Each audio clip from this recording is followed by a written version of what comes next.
কর্তামশাই বাজার থেকে অনেকক্ষণ আগে চলে এসছে। শরীরটা খারাপ ছিল বলে শুয়েছিলাম। তারপরে দেখলাম কর্তামশাই মাছ টাছ সব ধুয়ে টুয়ে রেখেছে। এখানে পার্শে মাছ, চিংড়ি মাছ আর ভেটকি মাছ। ভেটকি মাছটা আমাকেই কাটতে হলো। তারপরে উঠে কাটলাম, কেটে ভালো করে ধুয়ে রেখে দেবো। আর এখানে ফুলকপি আলু দিয়ে ভাবলাম ভেটকি মাছটা করি। তো এক হাতে ভিডিও করছিলাম, সেই জন্য তোমাদের একটু এক হাত দিয়েই দেখিয়ে দিলাম। এখানে ফুলকপি আলু কাটছি আর লাউ কেটেছি, তারপরে ফুলকপি ভাজা করব। সব কিছু কেটে কুটে নিয়ে রান্নাঘরে চলে এসেছি। মাছও ভাজা হচ্ছে দেখো একদিকে, আর একদিকে আমি মাছের মাথাটা দিয়েছি। মাছের মাথাটা অনেক বড় ছিল বলে আলাদা করে তেলে বেশি করে ভাজছি ছোটো একটা কড়াইতে। তা না হলে অনেকটাই তেল দিতে হতো, ওই কড়াইটা ছোটো বলে মাথাটা ভাজতে সুবিধা হবে।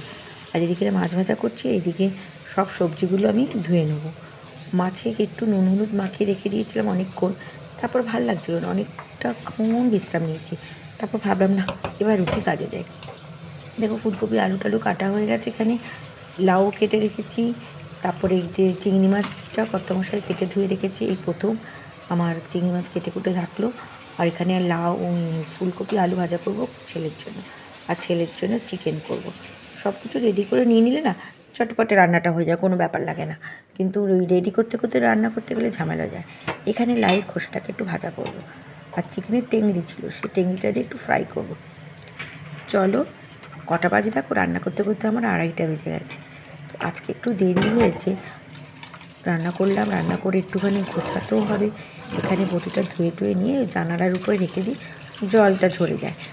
কিন্তু আজকে রান্না করবো ভেবেছিলাম অল্প করব, কিন্তু হয়ে যায় জানো, এক একদিন মনে হয় কি অল্প কোটাই রান্না করব। কিন্তু যখন রান্না করতে চলে আসি নানা রকম সবজি দেখলে মনে এটা করি ওটা করি সেটা করি, আর এই ভেবে ভেবে অনেকগুলোই রান্না আমার হয়ে যায়। যাই হোক, চলো একবার কী কী রান্না করলাম তোমাদের সাথে শেয়ার করে দিই। এখানে দেখো হয়ে গেছে ফুলকপি আলু দিয়ে মাছের ঝোলটা হয়ে গেছে। মাছের ঝোলটা 2 বাটিতে রেখে দিয়েছি, তা কালকের জন্যও থাকবে, আজকের জন্যও থাকবে। আর মাছের মাথাটা ঝোল থেকে তুলে আলাদা করে রেখে দিয়েছি। এখানে লাউয়ের খোসা ভাজাটা রয়েছে, শসা কেটে কুচি করে নিয়েছি, লেবু তো আমার থাকবেই। আর ওখানে ফুলকপি আলু ভাজা, আর এই দেখো চিকেনটাও হচ্ছে। এটাকে একদম ভাজা ভাজা করে নেবো, জল একদম টেনে যাবে। লাউটাও হয়ে গেছে, আর ডালটা কালকের ছিল সেটাও গরম করে নিয়েছি। এবার চলে যাব স্নান করতে। তার আগে জানলাগুলো একটু বন্ধ করে দিলাম। এখানে বাসন টাসন রেখে দিই, জলটাও ঝরে যায়, সুবিধা মতো আবার রেখে দিই ঘরে। আর দেখবে কটা বাজে, চলো এখন বাজে 2:35 কমপ্লিট। স্নান পুজো দিয়ে চলে এসেছি। এবার কর্তামশাইকেও খেতে দিয়ে দিয়েছি, আমিও বসে পড়বো। ছেলে যখন ঘুম থেকে উঠবে সে খাবে। ও আবার যখন উঠবে তখন খায়, আমাদের সাথেও খায় না, ঘুমানো থাকে। আর আমার তো জানোই, সবাই যারা জানো আমার পুরনো বন্ধু, আমার খেয়ে দিয়ে একটু ঘুম চাই।